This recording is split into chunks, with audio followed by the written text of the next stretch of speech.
Okay, when it comes time to close your swimming pool, you're obviously going to need a cover for the pool. You're going to need like a float right here for the pool to keep the cover up and off the surface, the middle of it. It'll help, with ice and stuff like that, and water. You're going to need some winterizer.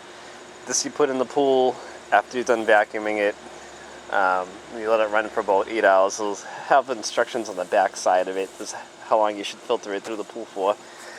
You're going to put in some tabs, some winter tabs. These you can tie into the middle of the pool. I usually put a rope right through it and string it so it's in the middle near the float. And here is a pump protector, and that you put through the pump, and it'll help to protect it, lubricate it against corrosion. So we'll show you what stages to add all this stuff in. And the first thing you want to do right off the bat before you do anything is vacuum the pool out. We show you how to do that in another video we have on our channel. And vacuum it out. If you don't know how to do that, watch our video, I'll show you how. And once that is done, you can then add in this winterizer right here. You can find it in any pool store, and we're going to add that in. I got to let it run for about 8 hours, and then we can add the winter tabs in. And on these tabs, all you do is you put a string right through the middle, and there's little dimples in here underneath this wrapper, so you can take the wrapper off and you poke like a screwdriver through a bunch of the dimples to open it up, and that'll allow the water to get inside and to help keep the pool chlorinated over the winter time. So the first thing we're going to do is we're going to add this winterizer in. Alright, so with the winterizer, that's all you need to do is kind of go around the perimeter of the pool, walk around and add it in. And this gallon does an 18-foot pool, and it's exactly what I have here, so I'm going to add a gallon in. And you can kind of walk around the perimeter of the pool, add it in. And you can see it start to make some suds. So just keep adding it. The instructions on this one say to add the winterizer in and then to string the winter chlorinating tube that I showed you a minute ago. So that's what I'm going to do. Then make sure you add some down filter. That'll go out through the pump. And it'll come out the discharge tube and be a little sudsy. You want to do this before you cover it, because one year I forgot to do this and I had a green pool. So if you do this first, before you disconnect everything, it'll winterize the pool, and it should look crystal clear when you open it in the spring. So I'm going to walk around and empty out the rest, and then once we're done adding this in, I'm going to string that black winter tablet right in the middle of the pool. Alright, so now we're going to add in the winter tabs, and we have to string this into the middle of the pool. You got to poke some holes in here, and there's dimples underneath this label if yours looks like this. This particular one, so all you need to do is kind of slide the label off and poke holes with the Phillips screwdriver or a punch or something. And just kind of open up those holes right there, and then you can use some rope to string it into the middle of the pool. Don't tie it to the pillow, put it on its own rope, and that way there, if something breaks, it's not taking out the pillow at the same time, or vice versa. So I'm going to open these up now, and then I'm going to put it across the middle. Make sure when you put it in the middle of the pool, you leave enough slack so when the water level goes down, it can float down with it, and it's not going to put too much tension on the side of the pool.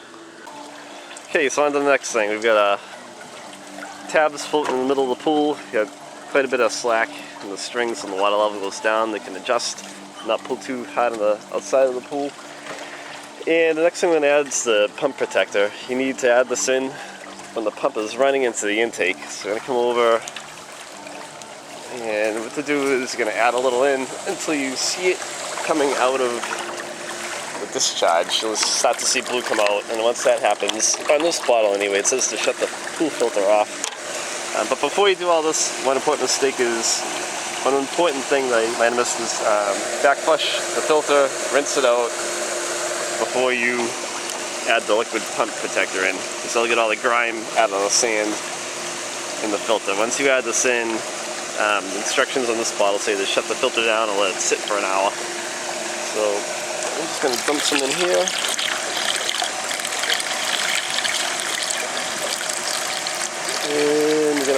So we start to see sun come into the pool. And now we can kind of start to see it come out. It's a little bit cloudy.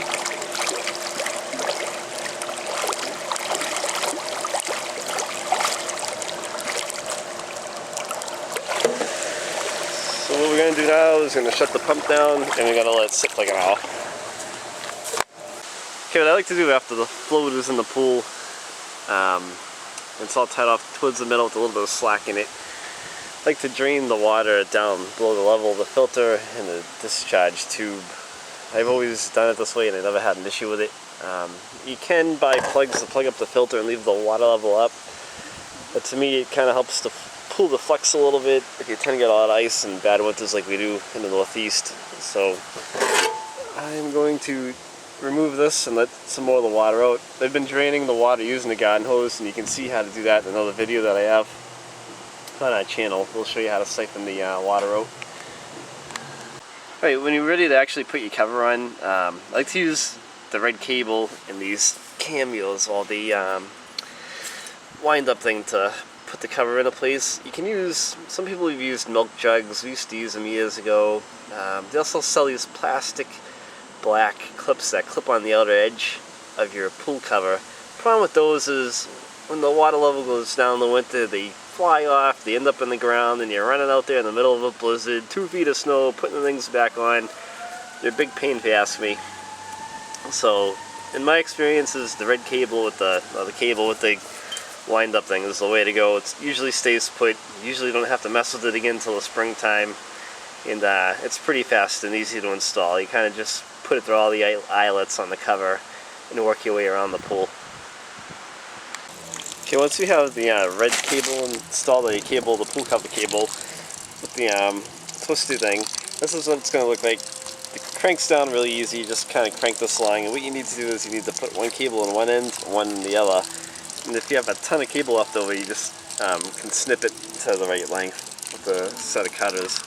I had to kind of hurry up today. We had a lot of wind, and I had to actually have somebody help me put the cover on. Right, this is what it looks like. It just kind of goes through the eyelets all around the pool and holds it down real nice and tight, and that's the finished pool cover.